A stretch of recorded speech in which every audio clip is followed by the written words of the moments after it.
నిజాయితీ. మగధ ఉజ్జయిని నగరాల మధ్య ఒక దండకారణ్యం ఉంది. మగధ నుంచి ఉజ్జయినికి గాని ఉజ్జయిని నుండి మగధకు గాని వెళ్ళాలంటే ఆ దండకారణ్యం మధ్యలో నుండి వెడితే దగ్గర దారి అవుతుంది.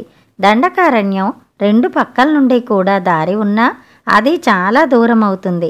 అందువల్ల ఆ దారి గుండానే అంతా పయనిస్తుంటారు.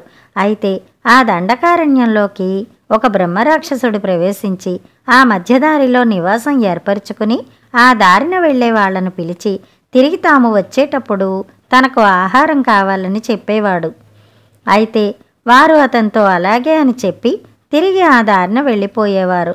వాళ్ళు తిరిగి వచ్చేటప్పుడు తన దగ్గరకు రాకపోతే తానే వారి దగ్గరకు వస్తానని కూడా బెదిరించి మరీ చెప్పేవాడు రాక్షసుడు. అయినా అతని నుండి తప్పుకున్నదే చాలని అలాగే అంటూ వెళ్ళి అతను ఎప్పుడు వచ్చి తమను మింగేస్తాడోనని భయపడుతూ గడుపుతుండేవారు. కానీ ఆ రాక్షసుడు మాత్రం తన నివాసాన్ని వదిలిపెట్టి ఆ రెండు ఊర్లలో ఎవరి దగ్గరకు వెళ్ళి ఎవరినీ భక్షించలేదు. అయినప్పటికీ రాక్షసుడి సంగతి అందరికీ తెలిసిపోయి ఆ దారి వెంట ఎవరూ పయనం సాగించేవారు కాదు. అందువల్ల రాను రాను నిర్మానుష్యంగా మారిపోయింది. కానీ ఒకరోజు మగధలో ఉంటున్న సత్యవంతుడనే అతనికి ఉజ్జయినిలో తొందర పని ఉండడం వల్ల ఏం జరిగితే అది జరుగుతుందని భావించి ఆ దారినే పయనించక తప్పలేదు. బిక్కుబిక్కుమని నడుస్తూ వెడుతున్న సత్యవంతుడు తిన్నగా ఆ రాక్షసుడు ఉన్న చెట్టు సమీపానికి వచ్చాడు. సత్యవంతుణ్ణి చూస్తూనే ఆహాహా, ఇంతకాలానికి నరుడు లభ్యమయ్యాడు అంటూ అతని దగ్గరకొచ్చి అంతకుముందు అందరితో అన్నట్టుగానే మళ్ళీ తిరిగొచ్చేటప్పుడు నాకు ఆహారం అవుతానంటేనే నిన్ను వదిలిపెడతాను, లేకపోతే ఇప్పుడు మింగేస్తాను అన్నాడు. మళ్ళీ వచ్చేటప్పుడు అతనికి ఆహారం అవుతానని చెప్పి ఉజ్జయినికి వెళ్ళి పని చూసుకుని తిరిగి అదే దారిన ఆ రాక్షసుడి దగ్గరకు వచ్చాడు సత్యవంతుడు. అతని పేరుకు తగ్గట్టుగానే సత్యమునే పలుకుతూ నిజాయితీగా ఉండేవాడు. అందువల్ల తను ఇచ్చిన మాట ప్రకారం వచ్చి రాక్షసుణ్ణి కలుసుకున్నాడు. ఇచ్చిన మాట ప్రకారం వచ్చిన సత్యవంతుని నిజాయితీకి మెచ్చుకొని ఆ రాక్షసుడు వెంటనే అతన్ని మింగబోగా, అయ్యా, నాదొక విన్నపం అన్నాడు సత్యవంతుడు. ఏమిటి అని అడిగాడు రాక్షసుడు.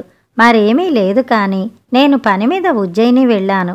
తిరిగి వెళ్ళకపోతే మీకు ఆహారమైన సంగతి తెలియక నా భార్య పిల్లలు కంగారు పడి వెతుకుతారు. కనుక ఈ విషయం వాళ్ళకి చెప్పి తిరిగి మళ్ళీ వస్తాను అన్నాడు సత్యవంతుడు. ఇందుకు రాక్షసుడు సరేనన్నాడు. సత్యవంతుడు వెంటనే మగధలో ఉన్న తన ఇంటికి వెళ్ళి భార్య పిల్లలకు అసలు విషయం చెప్పి తిరిగి రాక్షసుడికి ఆహారం అవడానికి బయలుదేరాడు. భార్య పిల్లలు మళ్ళీ వెళ్ళవద్దని ఎంత బతిమిలాడినా అతను ఎంత మాత్రం ఒప్పుకోలేదు. తాను ఆడిన మాట తప్పనని, తాను నిజాయితీని విడిచిపెట్టలేనని చెప్పి వచ్చి రాక్షసుణ్ణి కలుసుకున్నాడు. అతని నిజాయితీని మళ్ళీ మెచ్చుకుని ఆ రాక్షసుడు పరమానందపడి వెంటనే అతన్ని మింగివేశాడు. వెంటనే ఆ బ్రహ్మరాక్షసుడు మింగిన సత్యవంతుడు అతని నోటిలో నుండి బయటకు వచ్చేశాడు. ఆ బ్రహ్మరాక్షసునికి రూపం మారిపోయి గంధర్వ రూపం వచ్చింది.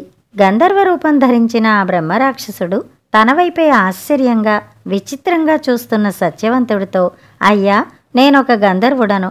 ఒక రోజున ఒక ముని నేను ఉన్న సమీపానికి వచ్చి అటుగా ఒక రాక్షసుడు వచ్చాడని వాని జాడ నాకు తెలిస్తే చెప్పమన్నాడు. అప్పటికే ఆ రాక్షసునికి నేను ఆశ్రయమిచ్చి ఉండడం వల్ల నేనా మునితో రాక్షసుడటు రాలేదని అసత్యమాడాను. దివ్యదృష్టి గల ఆ ముని నా ఆశ్రయంలోనే ఆ రాక్షసుడున్నట్టు నేను అసత్యమాడినట్టు తెలుసుకుని గంధర్వుడైన నీవు ఒక రాక్షసుణ్ణి దాయడమే కాక అసత్యం కూడా పలికినందుకు తగిన శిక్షగా నన్ను బ్రహ్మరాక్షసుడు కమ్మని శపించాడు. అప్పటికి నేను చేసిన తప్పేమిటో నాకు బోధపడింది. ప్రాయశ్చిత్తం చెప్పమని మున్ని ప్రార్థించాను. బ్రహ్మరాక్షసి రూపంలోనే ఉన్నప్పటికీ రాక్షస కృత్యములు చేయక సాత్వికాహారం తింటూ సాధువుగా బ్రతకగలవు.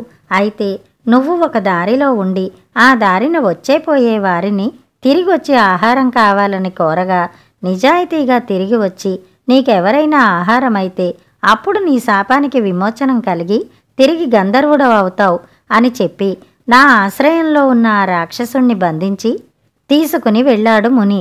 అప్పటి నుండి నేను ఇక్కడ ఉంటూ దారిన వెళ్ళేవారిని వచ్చేవారిని తిరిగి వచ్చేటప్పుడు నాకు ఆహారం అవ్వమని అడిగాను. అప్పటికి అలాగే అంటూ వెళ్ళి ఎవరూ తిరిగి రాలేదు. కానీ మీరు ఈరోజు నిజాయితీగా తిరిగొచ్చి నా శాపాన్ని రూపుమాపి నాకు నా పూర్వపు రూపును ప్రసాదించారు.